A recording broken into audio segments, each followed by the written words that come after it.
So the Indian SARS-CoV-2 Genomics Consortium, the INSA-CoG in short, has called for the administration of a COVID-19 vaccine booster dose for those who are above 40 years of age and are at risk.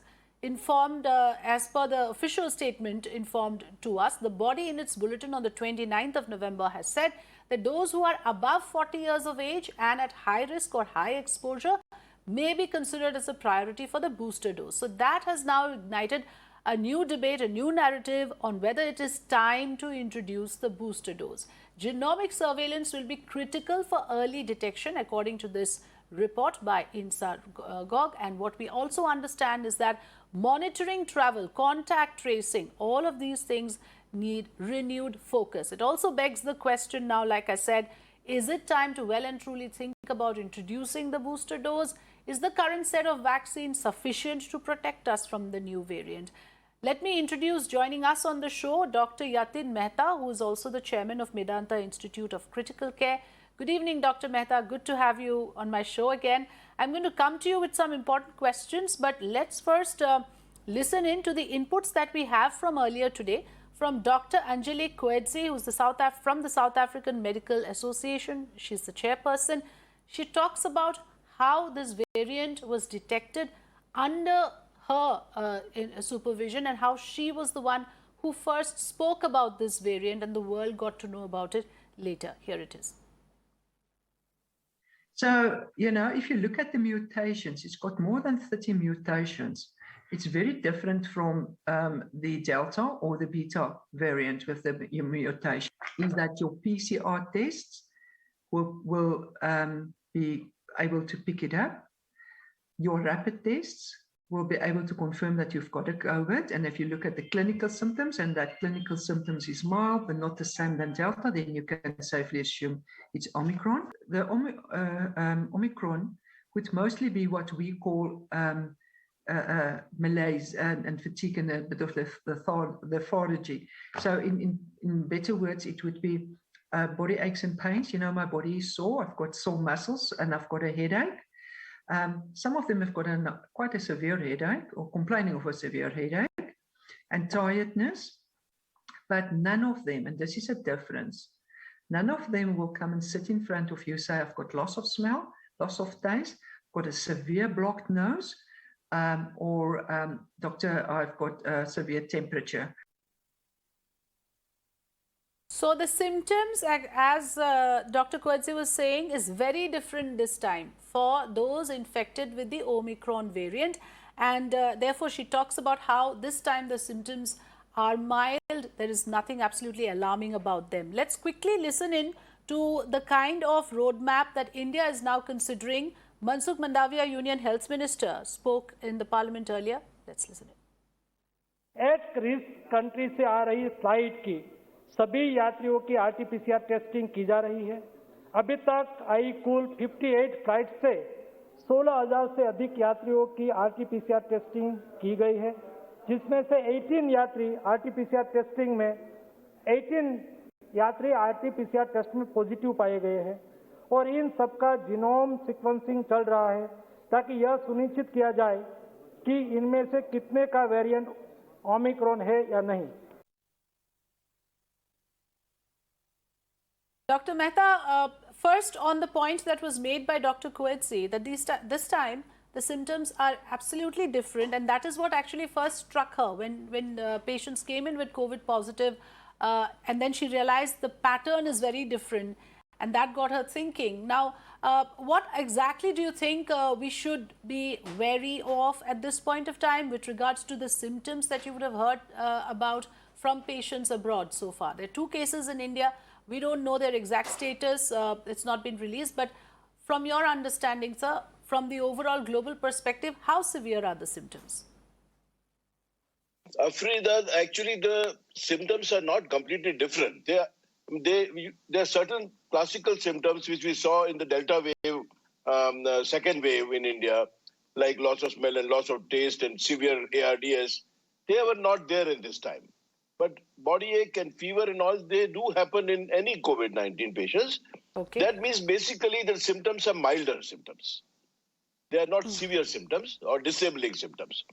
And this was very clever of the South African doctor, I must say. She's a GP. And Yes. to suspect that something was wrong and then leading to tracing the Omicron variant. Yes. So I think we should have a high degree of suspicion for somebody who's COVID-19 positive and who has milder symptoms, who's not as sick as the previous ones.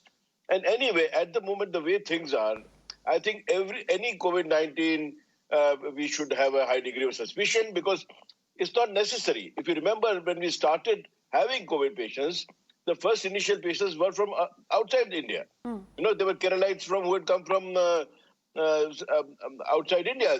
They had come from Italy and Japan, you know, the first lot of patients. Yes. So initially, India also was testing on everybody who's coming from abroad. But now it is a locally brewed concoction, if you can say that. And the doctor who was in Bengaluru positive, he's never been outside India. So it was not that he was traveling. So it is possible that we have to be wary of it. We have to be cautious and careful and have every COVID patient treated with suspicion. Okay, two very important points, doctor, that you made. One is that when it comes to COVID positives, all COVID positives now should be now under suspicion of whether it's an Omicron variant. It is not only passengers coming from abroad. That is very clear.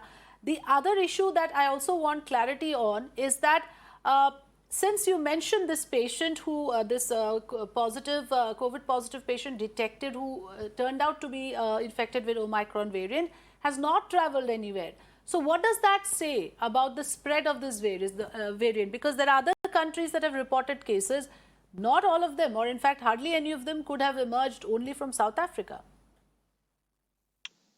Yes, I mean, actually, the patients who were initially from South Africa, they did spread it to Europe, but many of them have not traveled outside their own countries. And one thing which one should be careful about, I mean, to have the correct interpretation, is that it was a medical doctor. So we must realize that the healthcare professionals have a higher risk of acquiring this or any COVID infections or reinfection. And this particular variant, people are more likely to get a reinfection. That means even if you had an infection in the past, you can get it second or third time. So that also is important. What does that mean? That means that the person who has acquired the disease earlier obviously has some antibodies, but that may not be sufficient to protect you against this one. I mean, that's what it indicates to me. Okay. Also, the doctors who have been vaccinated, like one of the other patients was vaccinated, he had received both the vaccines, had received more than 6 months earlier. Now, we all know that after 6 months of the second shot of the vaccine, the antibody levels go down to about 10 to 20% of the initial one. So over 6 to 8 months, the immunity of the patient who has received the vaccine will go down. And therefore, we have to seriously consider the booster shot to all the high-risk population. Right. In fact, I was coming to that about the booster shot. How do you think the government should go about it? Do you think there should be another set of a priority group announced immediately for it?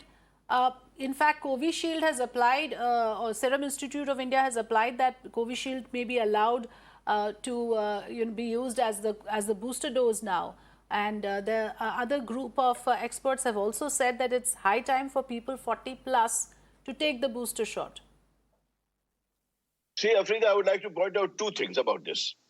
A, there is not too much of time to make committees and subcommittees and they will submit their report after several years. We do not have that much of luxury of time. Yes. So the government should move quickly. Obviously, this has to be led by science. I agree with that. It should not be a political decision. It should be a scientifically based decision. But they should do it quickly. They do not have too much of time on their hand before the thing spreads everywhere. And secondly, when the booster shot discussion began, before the Omicron came into picture, was the ethical issue that you have not even vaccinated all your population, then how can you give a booster shot to the vulnerable population? But that question has been answered. I think Poonawalla also said it in his interview. Yes. We have enough vaccines now. And there are enough stocks which are going to expire soon. So I think we might as well get on with it. We might as well get on with it. Let's hope there's an announcement on that. The government is still considering. There are discussions being held even as we speak on the roadmap, on the rollout of a booster dose as and when it happens. Thanks for joining us, Dr. Yatin Mehta, with your views on the subject. Well, with strict travel norms in place, a badminton player, Priyansh Kushwani, is stuck in Botswana. Priyansh's parents are obviously anxious about it. His flight to India on the 28th of November was cancelled, and then after that 2 other flights were also cancelled. So the parents are now urging the government to intervene and help their son come back home from the affected country. उसकी flight थी 28 नवंबर की वापसी की flight थी, जो कि Qatar airlines से आ रहा था। एकदम रातों रात उनको 27 तारीख की शाम को उनको मैसेज आया कि आपकी फ़्लाइट कैंसिल हो रही है, और उसके बाद से उन्होंने 2 फ्लाइट हम लोगों ने और बुक करी। सब लोगों ने टिकट कैंसिल कर दी। 30 तारीख तक हमने टिकट बुक करी थी, उन्होंने टिकट कैंसिल कर दी। वापसी के लिए सर मैंने अभी वापस से बच्चे का केन्या का एक्चुअली अफ्रीका का उसका 30 तारीख तक का था अपना वीज़ा, वो कैंसिल ख़त्म हो गया। तो मैंने इसका केन्या से वापस रिन्यू करवाया सर 1 महीने के लिए एज ए टूरिस्ट वीज़ा उसका अभी हुआ है। और वापसी की 10 तारीख की टिकट हुई है नैरोबी से अहमदाबाद की अभी तक। बाकी आगे जाके क्या हालात बनते हैं अभी उसके बारे में मैं कुछ कह नहीं सकता।